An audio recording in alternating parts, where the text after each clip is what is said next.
Hello, my yogi friends. I'm Philippos Lazaridis. Today we will describe and we will work on an asana, which is Urdhva Vriksasana. Urdhva means up, Vriksasana is the tree pose, is the reverse tree pose, so it's a handstand. Many people, it's very difficult for some people and they feel that this asana is advanced. This asana is in intermediate asanas category. Some people find it very easy, and of course there are many different techniques, different ways to learn the handstand. Today I'm going to describe a very simple way, a very safe way, and of course you can use your old tools if you already knew, and if you find something interesting you can put it also in your practice if it helps you. But just to remember, for people who find this asana very difficult, and also in other asanas, yoga is like a journey. We should always just keep that in mind, keep that in our mind. Maybe for me some asanas are difficult, for other people some asanas are more easy, but we are learning through the journey. It's not about setting goals, and the benefits we can take is when we are awareness of what we are doing. So take off all your goals, just enjoy your practice and go it simple and safe. First, when we walk on an asana, we can build an asana by describing from down to up. So I have to come in my knees,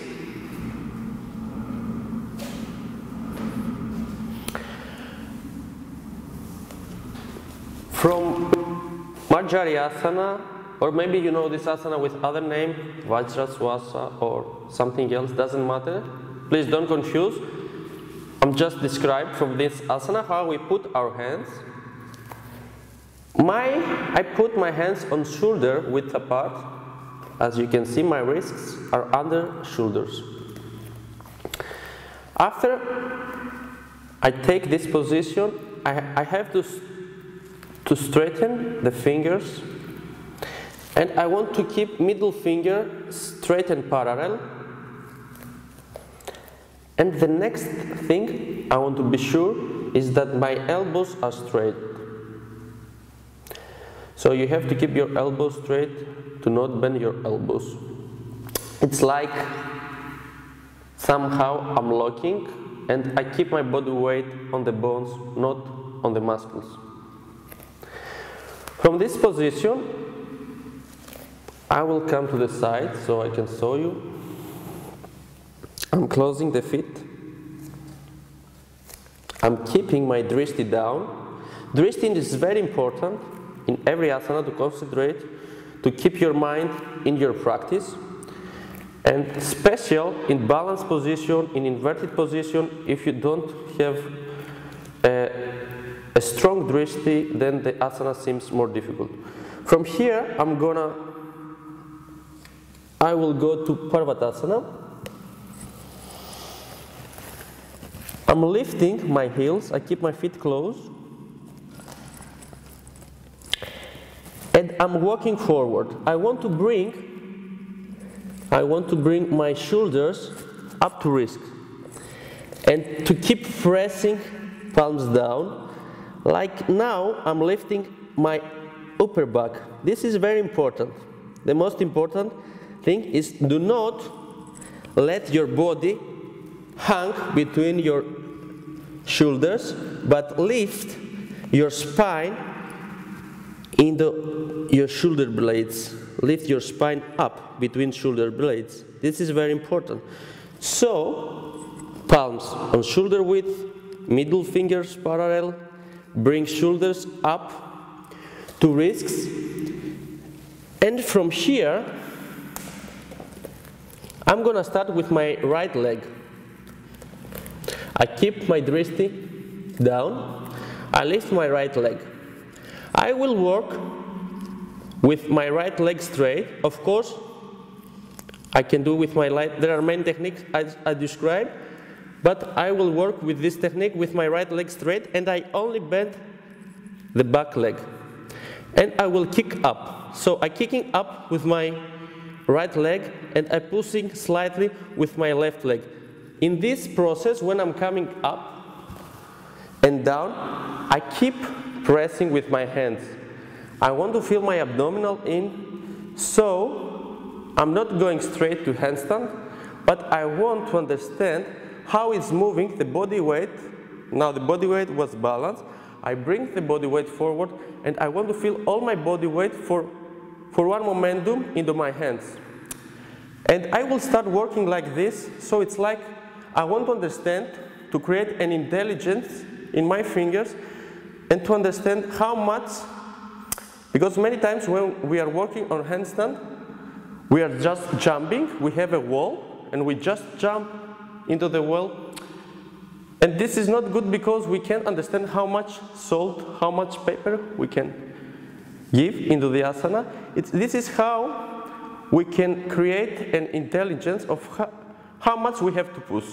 So I will work like 3 kicks up slowly and gradually I will increase the height. So the first kick up will be soft, the second will be more up, and the third I'll try to stay there. Of course you can work without staying up, but after 3 to 5 kicks ups, just slow down, relax, because when you are learning a new technique, it is better to do it without your heart is pumping and without your breath is running. It's better to learn a way how to move when you are relaxed.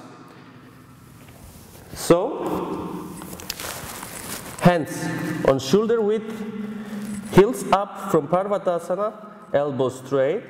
I'm walking forward. I keep pressing with my palms. Elbows straighten. I lift my back up. I lift my right leg up, and I kick up. 1. The second time, more up. The third time, if I can stay, I keep pressing. And I'm looking down. I keep my stomach in. If you can be in the L handstand, then you can work with both legs up. Of course, this is a not good way to practice. And I'm gonna show this on the wall. But keep that in mind that the wall is only for safety. It's not good to jump in the wall. So from Parvatasana, I'm bringing heels up, keep feet together, I'm walking forward, I keep pressing my palms down, I'm bringing shoulders over wrists, and I lift spine between shoulder blades.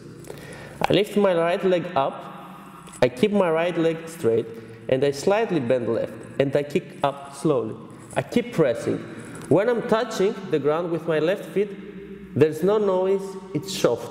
It's like if I'm not pressing with my palms, if I'm not having my core, my abdominal in, if I'm not having my core,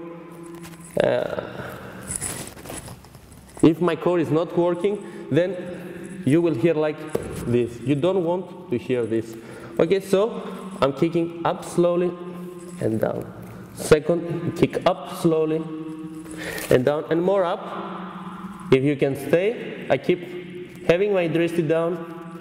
I pull stomach in, and if I can straight also the left leg and go up, I can go, or I can stay in the L handstand. And I'm slowly go down. Of course, we are not going to work this way because this is not a not safe way. Maybe you're afraid if you fall at your back. We will use the wall, but you have to keep at your mind that the wall is only for safety, it's not for jumping up. Because maybe you can jump up many times, but now we want to understand how much power, how the body is moving forward, and how much power we have to give with our legs to bring body weight forward. And of course, we are talking about shoulders over wrist. If I want to come up to the handstand, maybe I have to move one angle forward. And there are different ways how you can make a handstand. Acrobats are doing different handstand. In yoga, we use this because many times we want to jump from down dog into a handstand, so our shoulders must come slightly forward. This is more pressure for the wrist, but keep that in mind. If your wrist starts pain, just go slowly and take your time and give some space and time to your body that absorbs all these things. So I'm gonna show you now in the wall. You are like 40 centimeters, 30 centimeters away from the wall, and you are doing the same. From Parvatasana, of course, you have to do both sides. Maybe in one side, as in all asanas, it's your best side, but you have to do both to create symmetry. From Parvatasana, we lift heels, and I'm walking forward. I'm lifting now my left leg. I'm bending right. Okay, now I came straight. I will do it with 3 kicks ups. Slightly, the second more, the third more. And if I can stay, you see, behind is my wall, so I can't fall. If I can stay, I can raise both legs. I keep stomach in. I still keep the drishti down. And when I want to go down, I relax my neck, I bend my knees, and I slide my feet into the wall and into the chest and slightly come down. Slow, come down. So this is a technique that you can put into your practice. Of course, you can go down both legs, or with one leg, it's very good. If you can't go up, a very good technique for everything. If you can do something, for example, if you can't go up, you can start working how to go down, and this can help you to increase your power to go up. But always keep that in mind, that you have to understand that the journey, all the benefits are coming through the journey, through the awareness of what I'm doing now, how I can breathe, what parts are participate in the asana, what parts must relax in the asana. And this is yoga, and you can have all the benefits without standing. Just use the wall or just make some kicks up. But if you overdo, there is no benefit. If you overdo and you lose your breath and you lose your concentration, maybe there are no benefits. There are also reverse things that, like, you create problems and stress. Thank you for watching. Namaste. See you soon.